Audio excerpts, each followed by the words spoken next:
Hello, everyone. Thank you for joining me for another DreamerTalk.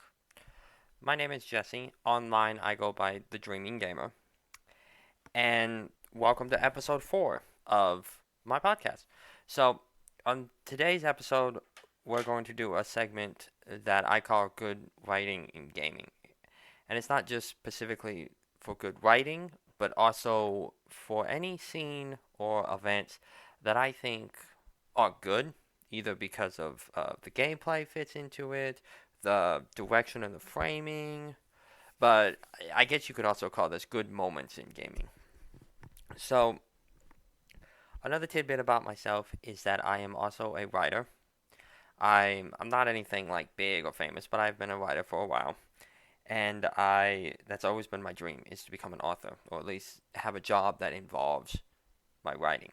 Being a writer myself, I always like to appreciate scenes and events that are good writing, good framing, good direction, just pieces that are good.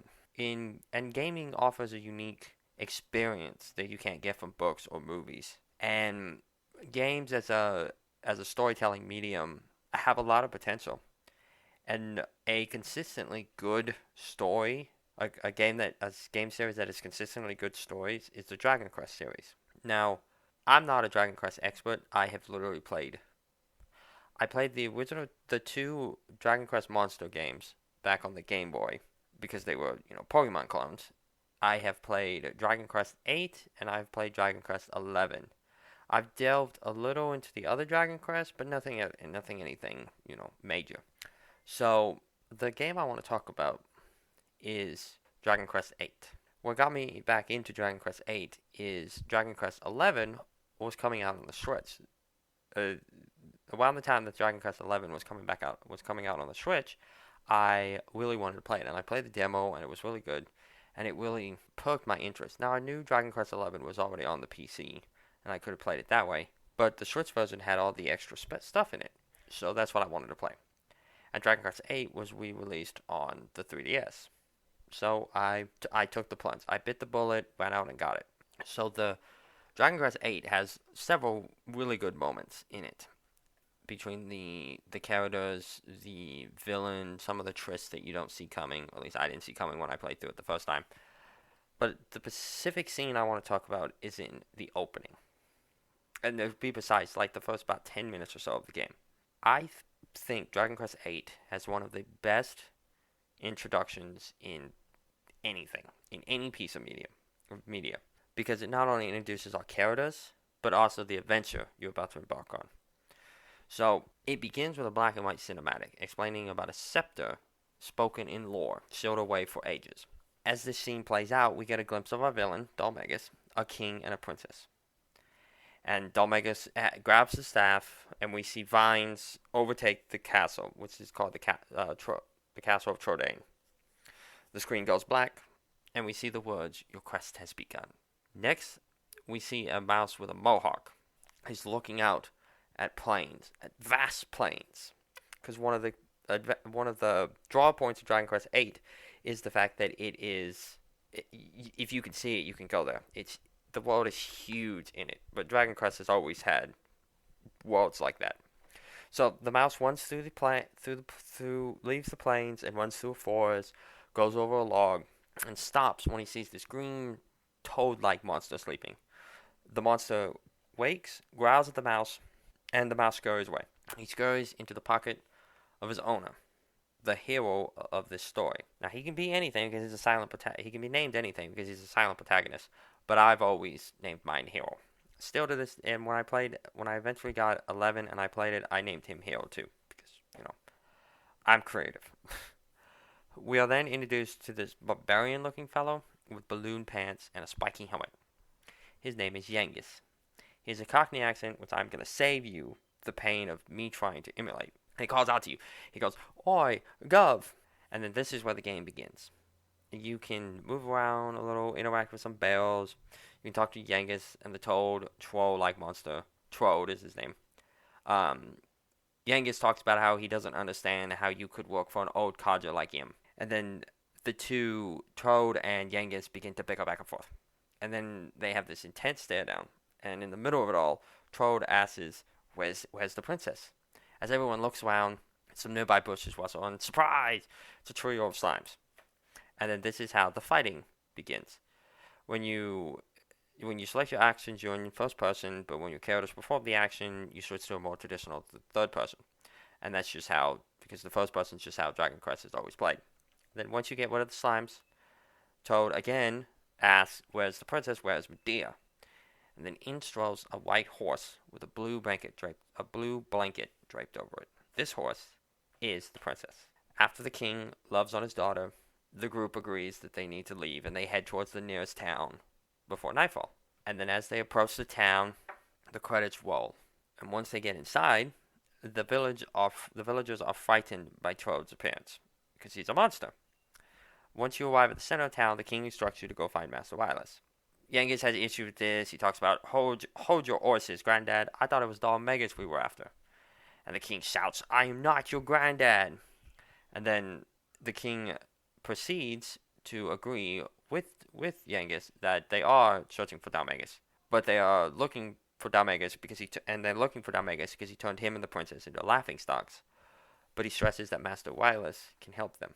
And then that's it. And then you're in the town and you go off on your adventure. You eventually discover that Master Wireless was visited by Dalmegas before you, and Dalmegas killed him and burned his house to the ground. But within that's 10 minutes of the game. Like 9 minutes of the game.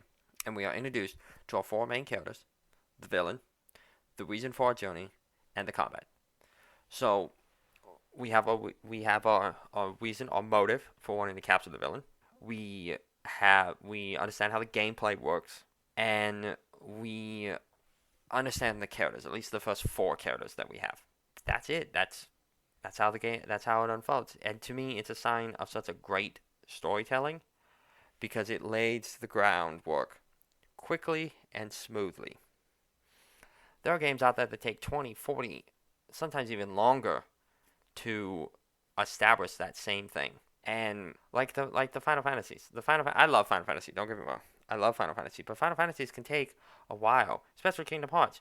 In the first Kingdom Hearts, you wander around the island, which I understand is to establish the tutorial, basically.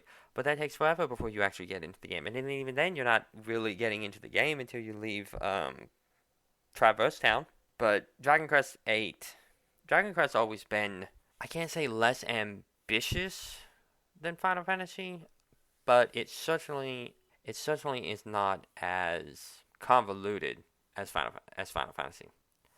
Now in my play of Dragon Quest XI, I've gotten to part 2, Act 2. But Dragon Quest VIII I beat, and it's filled with all kinds of quirky characters. It's filled with a whole bunch of side quests. It's filled with monster collecting. It's filled with collectibles for you to collect. I think Dragon Quest VIII, it's funny because Final Fantasy VII is often held as the best Final Fantasy, while Dragon Quest VIII is at least until 11 was held as the best Dragon Quest game. So that was good moments of writing, or good writing in video games. It's topic that I like to address because, like I said, gaming has such a unique way to tell a story and experience a story that you can't get in any other way. So yeah, I wanted to address about how I felt that Dragon Quest VIII has the best opening of any game. I think another game that has good opening like it is the Metal Gear, especially Metal Gear Solid, the first one. But that's when you speak convoluted. Metal Gear Solid gets really confusing. Maybe one day whenever I revisit the series, I'll figure out which moments of writing is really good, because Metal Gear Solid does have some solid.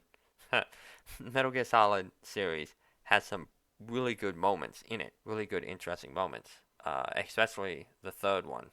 So thank you for joining me. This was a bit of a shorter podcast than what I have been doing, but it's an example of how I want to talk just about topics that interest me and topics that I don't feel are talked about quite as much.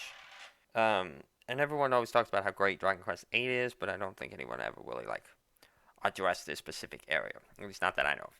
But yeah, so I thank you for joining me.